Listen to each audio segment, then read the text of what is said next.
j'étais en train de recevoir encore quelques personnes, partager avec des jeunes. C'est vrai qu'il y a vraiment un réveil avec la jeunesse, là.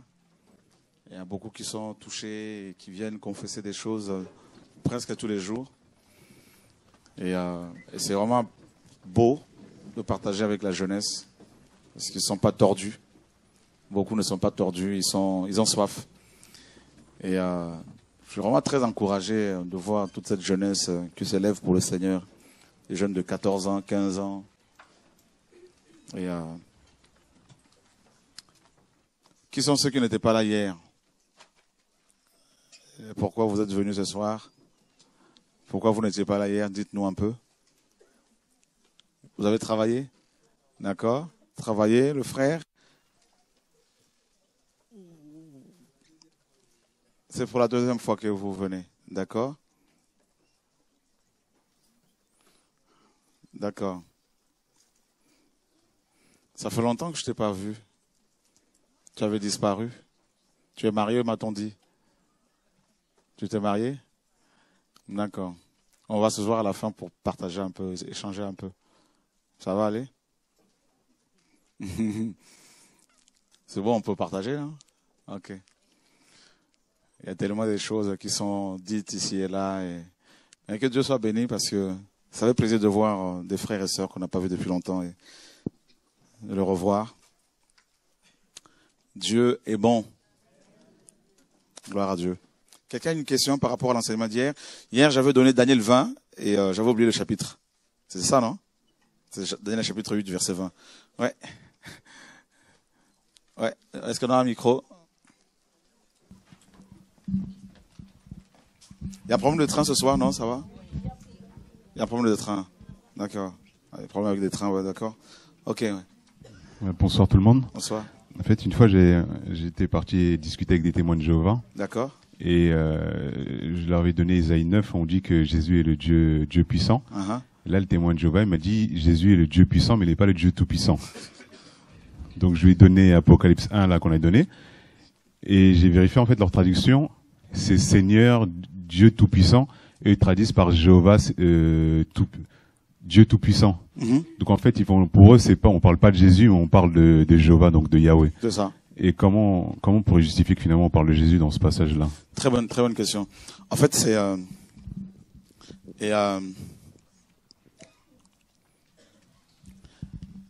on peut pas vraiment avoir une discussion logique, je veux dire spirituelle, constructive avec des témoins de Jéhovah, tout comme avec les musulmans, parce que ils ont une autre compréhension.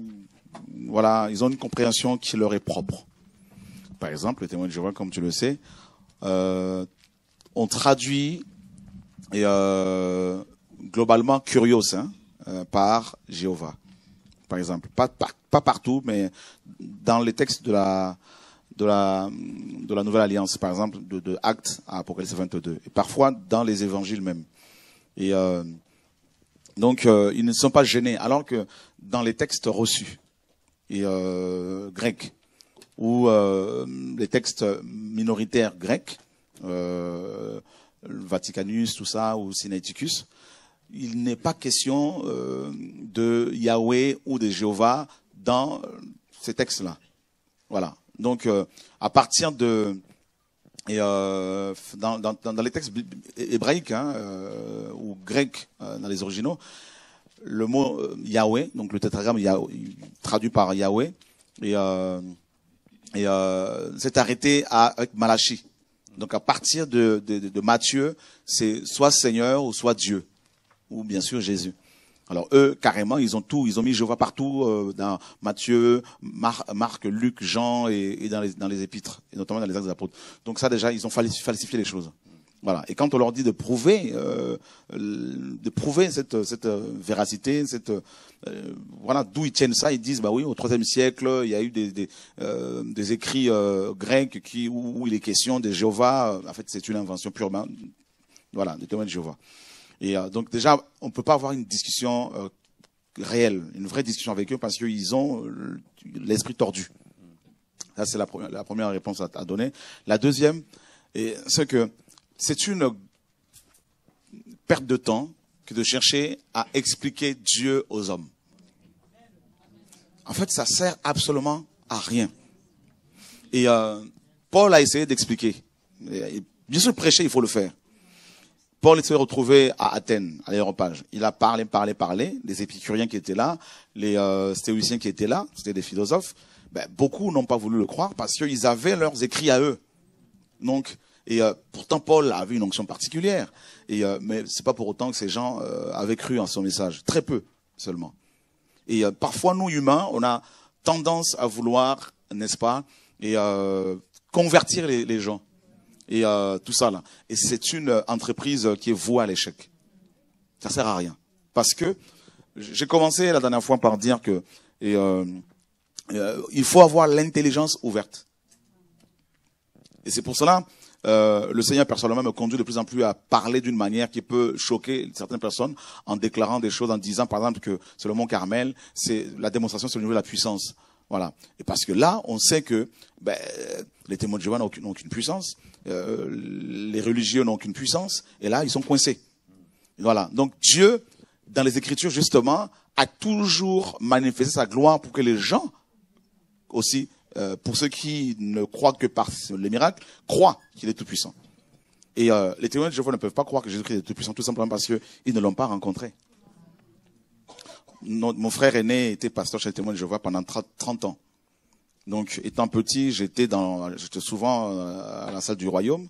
Et je me rappelle même de quelques chants qu'on chantait à l'époque. On étudiait sur un livre là, rouge, là, Le paradis est si réel. Mon frère, 30 ans après, est sorti de là parce que j'ai parlé avec, je priais pendant des années, on priait pour lui.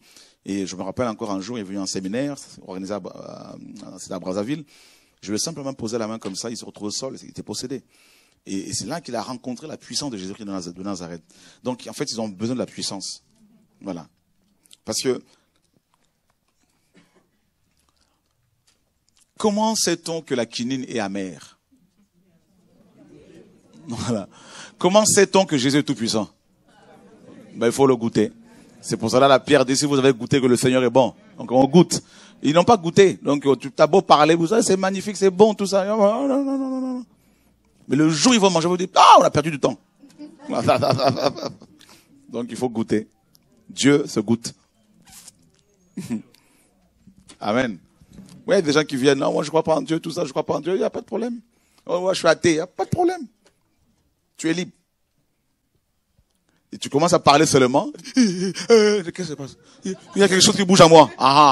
Ben attends, on va voir. Mais qu'est-ce qui m'arrive? Aïe. Ça commence à écumer. Voilà. Vous avez vu? C'est moi qui ai fait ça. Ben oui, c'est vous. C'est moi qui ai vomi tout ça. Ben oui, c'est vous qui avez vomi tout ça là. Ouais. Mais maintenant je crois. Ben ouais, parce qu'il a goûté. C'est comme la dame elle est où la dame qui était délivrée hier là? Elle est pas revenue? Elle a dit non. Elle a dit, moi je pensais, qu'est-ce qui m'a poussé à venir ici? Elle est où?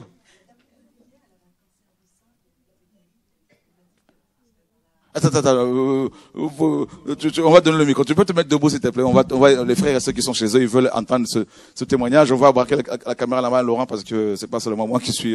En fait, la dame qui est venue hier, bonsoir à tout le monde. On l'a raccompagnée à la gare d'Evry hier soir. Celle qui a été délivrée là? Oui. Et donc, elle m'a expliqué qu'elle a vu Jésus sur son lit d'hôpital. Elle a été ramenée au ciel. Mm-hmm. Elle a vu une grande lumière. Elle a vu Jésus. Mm-hmm. Elle m'a dit qu'il était très, très, très beau d'ailleurs. Mm-hmm. Et puis, il l'a guéri en lui disant, va témoigner et il te faut la connaissance. Mais cette dame, elle est dans une église catholique. Donc, elle a été témoignée dans son église catholique. Et je lui ai dit, pourquoi vous n'avez pas témoigné hier soir ici? Et puis, elle m'a dit, je lui ai dit, demain soir, vous allez le faire. Et je pensais qu'elle était là et finalement, elle n'est pas là. Elle a dû être choquée. Donc, du coup, D'accord. Voilà. En tout cas, on va vérifier pour savoir si c'est le vrai Jésus, là, parce que, d'accord. Ok. Une autre question? Oui.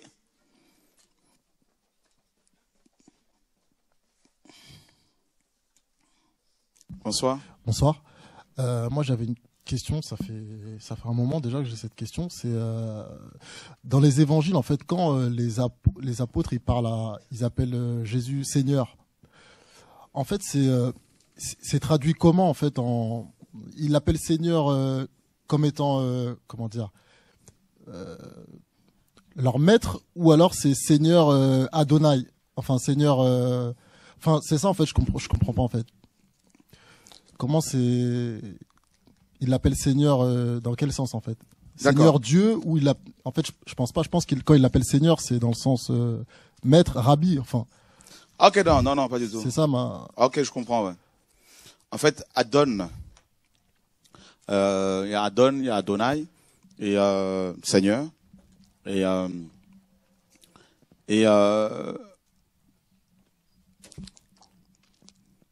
chez les Grecs, quand on disait Kyrios, on pouvait appeler n'importe qui Kyrios.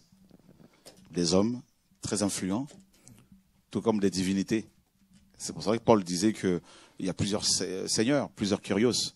Mais pour nous, il y a un seul Kyrios. On est d'accord? Donc il n'y en a qu'un pour nous. Et c'est Yeshua. Et quand il appelait, ils n'utilisaient pas seulement Kyrios, les apôtres, quand ils appelaient le maître. Parfois ils utilisaient Rabbi, hein, ou encore Didaskalos, qui veut dire professeur, ou encore maître. Voilà. Et donc ils avaient plusieurs termes. Mais quand ils utilisaient Kyrios, c'est vraiment le Seigneur, c'est-à-dire Adon ou Adonai. Voilà. En fait, Adon et Adonai, c'est deux mots hébreux traduits par Seigneur dans les écrits hébraïques, ont l'équivalence en grec. Leur équivalence en grec, c'est Kyrios. Voilà. Donc, quand ils appelaient Jésus-Christ Seigneur, c'est vraiment Adonai ou Adon. Mais et les autres personnes qu'il appelait, par exemple, peut-être que je me trompe, mais Nicodème, comment il a appelé le Seigneur quand il lui a... Maître. C'est écrit maître. Ouais. Il a dit maître. Ah d'accord. Okay. On peut le lire. Ouais. Jean 3. Ouais, là, maître, là, c'est le docteur, l'enseignant. Voilà, parce que il avait plusieurs, bien sûr, plusieurs fonctions. Hein. Et or 3 jours après, mais il y eut un homme d'entre les pharisiens nommé Nicodème, qui était un des chefs des Juifs, lequel vint de nuit à Jésus et lui dit maître. Tu vois, non? Ouais. Voilà. Donc là, ici, c'est l'enseignant. Et je veux encore aller plus loin. C'est ça. C'est la Mède. La 12e lettre de l'alphabet hébraïque. C'est la dernière lettre de l'alphabet de la Torah. Ouais. La Torah, c'est les 5 premiers livres, hein, qui se terminent par Israël. D'accord? Et Israël se termine avec cette lettre-là. Ouais. D'accord? Et pourquoi cette lettre clôture telle la Torah? Parce que la Mède veut dire, bien sûr, c'est le fouet. Hein? Ouais, la Mède veut dire, signifie la correction, l'enseignement. Et c'est la lettre c'est la plus grande lettre de toutes les lettres. Les autres arrivent à ce niveau-là, et elle est plus haute. C'est la plus grande, la plus haute, parce que Dieu voulait faire comprendre aux Hébreux que l'enseignement élève les gens. Tu vois? Et la discipline élève les gens. Donc, c'est la boucle qui est bouclée. C'est-à-dire, on commence par l'enseignement et on finit par l'enseignement. C'est pour cela, l'Ecclésiaste, dans le chapitre 12, il dit, écoutez la fin du discours. D'accord? De la parole, de l'enseignement. Crains Dieu. Donc, il clôture sa vie par l'enseignement. Il finit sa vie par l'enseignement. Et c'est pour cela, la Mède, là, c'est la correction, c'est le fouet, et c'est le fondement, parce que le nombre 12 chez les Hébreux, c'est le nombre du fondement. C'est pour cela que la Nouvelle Jérusalem a 12 fondements, et 12 portes, 12 pierres, 12 perles, 12 noms de 12 apôtres, tout ça, enfin bref. Voyez? Et donc, ici, là, quand on appelait Yeshua maître, rabbi, c'est la Mède. C'est le rabbi, c'est celui qui est au-dessus de tous. Voilà. Et qui avait le fouet. Et dans Jean, chapitre 12, regarde ce que il dit. 13. « 13.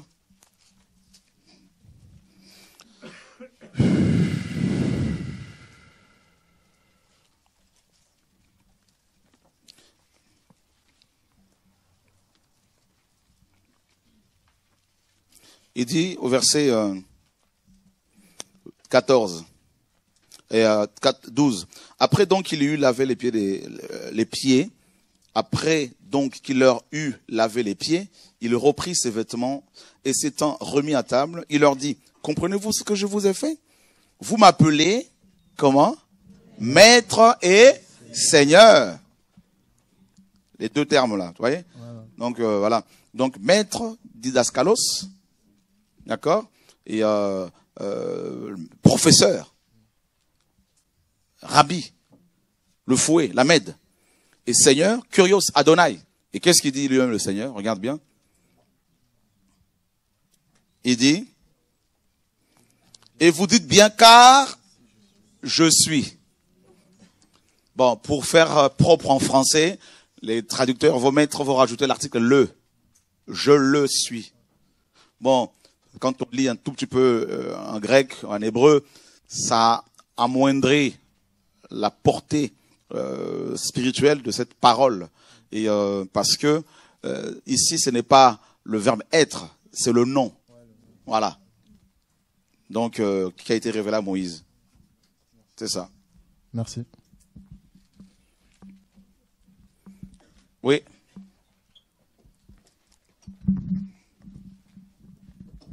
Et Paul dit, il y a un seul Seigneur. Qui est au-dessus de tous, quoi. Oui. La question, elle ne vient pas de moi. Ce matin, je parlais à ma fille par rapport à Jésus et Dieu. Et elle m'a posé cette question. Elle m'a dit, maman, mais si Jésus est Dieu, quand il était sur terre, qui était au ciel? Le ciel, il n'y avait personne alors. Et Jean 3,13, on va le lire. Jean. Tu peux lire toi-même Jean 3,13. Oui, c'est normal, c'est une question légitime hein, et logique. Pourquoi? Parce que nous sommes des êtres logiques.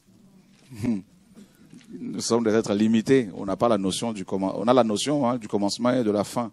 Quand on parle d'un tout de l'éternité, on est perdu. On peut lire ce passage? Jean 3,13. Car personne n'est monté au ciel si ce n'est celui qui est descendu du ciel, à savoir le Fils de l'homme qui est dans le ciel. Amen. Qui parle ici? Il dit quand il parlait ici, il était où? Et en même temps, il disait qu'il était où? On peut l'acclamer, non? Quand même. Il mérite les acclamations, notre maître. Gloire à Dieu.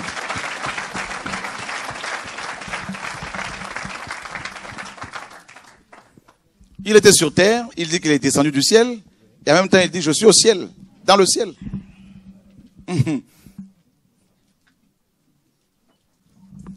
Qui croit que le vent, il y a du vent ici en France?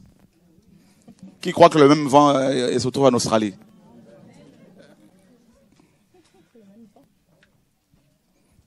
Voilà. La nature ne vous enseigne-t-elle pas? Paul dit. Quelqu'un d'autre? Oui. Oui, bonsoir tout le monde. Bonsoir. C'est une question que je voulais vous poser, frère, après notre réunion. Seulement, je pense que cette question que je voulais vous poser va peut-être intéresser tout le monde. Cela concerne ce que nous avons appris hier, c'est-à-dire elle qui veut dire Dieu. Nous avions Bethel. Nous avons Abel. Et qu'est-ce que vous pensez de Noël? Ça a été inventé par les hommes. Voilà. Donc, il n'y a pas Dieu dans Noël. Oh, mais ça, c'est bon. Il y en a qui disent non, elle est Dieu, donc il n'y a pas de Dieu. En fait, ça, c'est juste un truc qu'ils ont trouvé pour dire non, mais Noël veut dire il n'y a pas de Dieu. En fait, non, c'est pas forcément. Voilà. Et je voudrais savoir. Parce qu'en anglais, c'est autre chose. Et si Noël n'est pas ce que nous avons toujours appris, nous avons l'habitude de passer Noël en famille. Est-ce qu'il faut que nous continuions à passer toujours Très bonne question. C'est comme les anniversaires. Nous sommes tellement dans un monde hypocrite que des gens attendent l'anniversaire, la date de naissance de leurs semblables, de leurs proches, pour leur offrir des cadeaux. Il se trouve même que ce jour-là, ils n'en ont pas besoin. Il se trouve que le jour où ils ont vraiment besoin d'un cadeau, c'est le jour où vous ne l'avez même pas calculé. Donc, vous voyez, on fait des choses de manière comme ça. Là, on est comme des robots. Et c'est ça, moi, je trouve ça... Je suis anti-système, je suis anti-tout. Donc, du coup, voilà. Et je ne dis pas que c'est un péché, mais simplement... je veux dire, s'il faut attendre une date par an pour pouvoir vous rassembler en famille pour manger, partager, vous êtes hypocrite. Voilà. Ouais, tu vois ce que je veux dire? C'est comme des gens qui disent, non, on attend le dimanche pour adorer Dieu. Ou le samedi pour les adventistes, c'est la même chose. Voilà.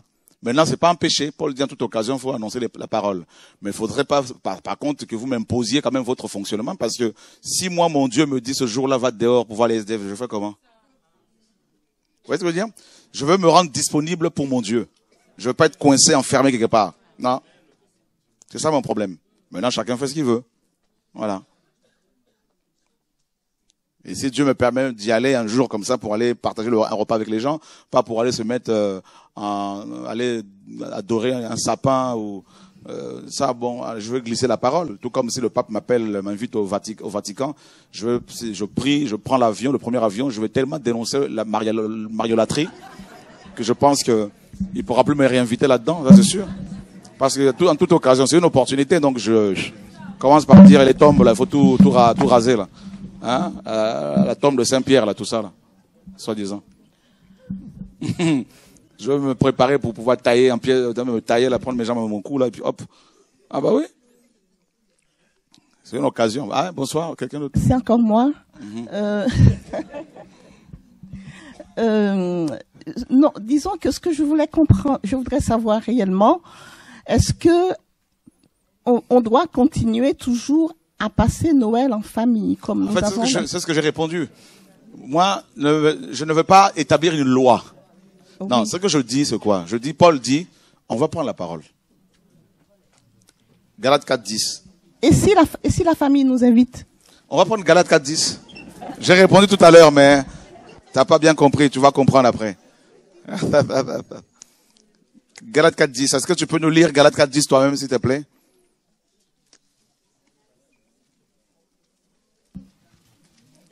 L'épître de Paul, l'apôtre, aux frères et sœurs de la Galatie. Voilà. Galates 4.10. Vous observez les jours, les mois, les temps et les années. Je crains d'avoir travaillé inutilement pour vous. Soyez comme moi, car... On continue. Ouais, continue. Soyez comme moi, car je suis aussi comme vous. Je vous en prie, mes frères.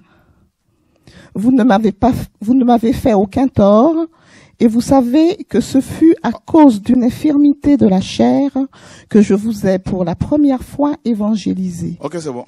Vous observez les jours, les mois, les années. Est-ce que tu as compris? Ben, c'est ce que beaucoup font.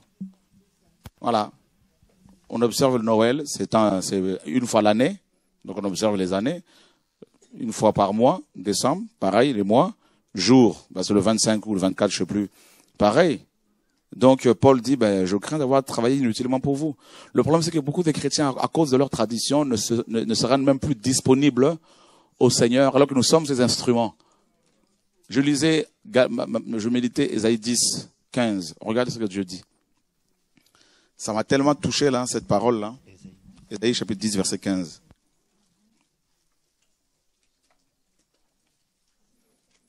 Pourquoi beaucoup de chrétiens ne sont pas utilisés par le Seigneur? Pourquoi beaucoup ne sont pas vraiment des véritables instruments? Mais parce qu'ils ne se rendent pas non plus disponibles. Leur programme remplace le programme de Dieu. Voilà.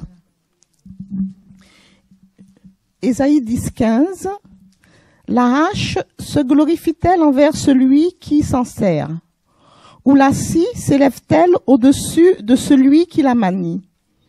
Comme si la verge faisait mouvoir celui qui la lève et que le bâton se levait comme s'il n'était pas du bois. Donc, il y a quoi ici? Hache, il y a quoi ensuite? Il y a hache, il y a scie, il y a verge, il y a bâton. Ok. Et il y a bois. Ouais, c'est le bois, c'est... ouais. Bâton. Donc, Dieu nous considère comme de la hache. pour couper des choses. Maintenant, si ta hache va dire au Seigneur, Seigneur, tu sais, le 25, tout ça là, tu peux pas m'utiliser parce que je suis occupé. Dieu dit, mais il y a un bois à découper là-bas, là. Il y a un bois à couper, Seigneur, s'il te plaît. Je crois que le Seigneur est en train de répondre à quelqu'un. Amen. Ok. Ensuite, Dieu dit, là, si, pareil. Si, oui. Ben, écoute, le 25, j'aimerais bien t'envoyer dans une forêt pour couper tous les arbres, tout ça, là. Ah, mais Seigneur, tu sais, je suis un peu occupé, là. Ok. Bâton, oui. Verge, oui. Bon. J'aimerais bien que tu ailles corriger. Quelque part, avec la verge, la corriger les gens en tant que prophète. Oui, Seigneur, je sais, mais tu sais, c'est l'anniversaire de ma femme, tout ça, donc c'est un peu compliqué, là. Tu sais, Seigneur, mon père est décédé, je vais d'abord aller l'enterrer, hein. Quelqu'un a te parlé comme ça, non? Tu sais, dans notre coutume, tu sais, dans notre tradition, les morts, il faut les respecter, tout ça. Tu sais, tout ça. En fait, pourtant nous crions, nous sommes serviteurs de Dieu. Dieu dit, vous êtes sûrs?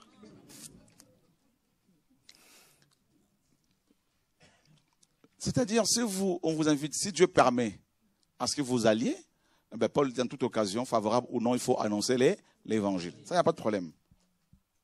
Maintenant, vous n'allez pas pour observer cette fête, vous allez pour voir vos familles, ok, pour partager la parole, ok. Mais il faut aussi dire à vos familles, nous sommes enfants de Dieu. Donc, ça peut arriver que l'on ne soit pas là, hein, ce jour-là, parce que mon maître m'a confié une mission. Voilà. Vous voyez ce que je veux dire? Donc, si vous fonctionnez comme ça, ben, vous ne serez pas contrôlé par qui que ce soit, sauf par le Seigneur.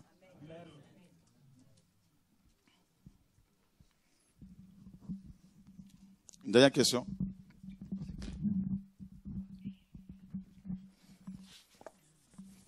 C'est pour cela que chacun doit savoir qui il est. Parce que si vous ne réalisez pas que vous êtes des scies, vous êtes des bâtons, vous ne pouvez pas... C'est la main de Dieu qui nous tient. Hein? Voilà. Bonsoir. Bonsoir.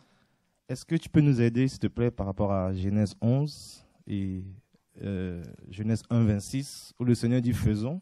Et en Genèse 11, il dit « allons, descendons et confondons-les ». Alors c'est une question qu'on nous pose souvent et on a du mal à cerner. Par rapport à l'unicité de Dieu, on sait que Dieu est un, mais là il dit faisons et allons, et on ne comprend pas trop. Quand un roi parle, il parle toujours avec ses sujets, il fait les choses pour ses sujets. Là c'est le roi qui parle. Il est le roi de l'univers, du ciel. Il parle, il dit allons. C'est le roi ici qui parle. C'est pas un Dieu trinitaire. Et c'est ça, il faut ni rajouter ni retrancher. Donc, on ne peut pas bâtir une doctrine sur des supputations, des suppositions, tout ça là, il faut des preuves. Les Écritures nous disent qu'on ne peut pas condamner quelqu'un sans la déposition de plusieurs témoins. Eh ben, il faut des témoins. Est-ce qu'il y a des témoins bibliques qui valident la Trinité, tout ça? Non. Qui parlent de la Trinité? Non, ça n'existe pas. Donc quand Dieu dit descendons, allons, eh ben, Dieu. Merci Seigneur. Nous sommes dans Jude.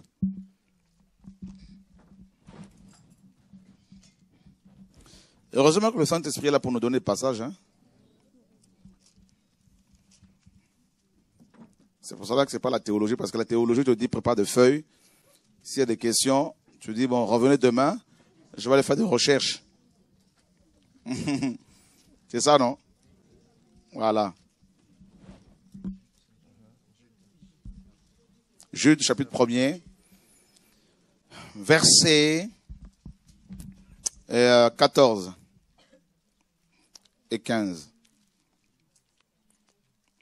Quand Dieu dit descendons, dans Genèse 11, cette parole est une parole prophétique aussi en même temps. Il est question du retour du Mashiach. Parce que Genèse 11 est à la fois un fait historique, fait allusion à un fait historique, aussi bien à un fait historique, donc voilà, et à un événement futur. Parce que Dieu est descendu là lorsque les nations, n'est-ce pas, lorsque la confusion, parce que Babylone c'est la confusion, hein, par le mélange, lorsque le péché des nations a atteint son paroxysme, son apogée. D'accord? C'est ça, Genèse 11. Et ils ont construit Babylone. Et là, Dieu dit descendons. Et actuellement, Babylone est reconstruite, la statue de Nabuchodonosor. Donc le péché atteint également son paroxysme. Des églises sont malades.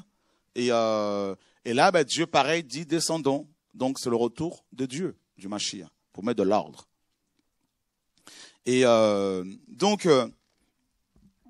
dans Jude 1, 12, 14 et 15, on dit c'est aussi pour eux qu'Enoch, le 7e homme après Adam, a prophétisé en disant, voici, le Seigneur est venu avec qui?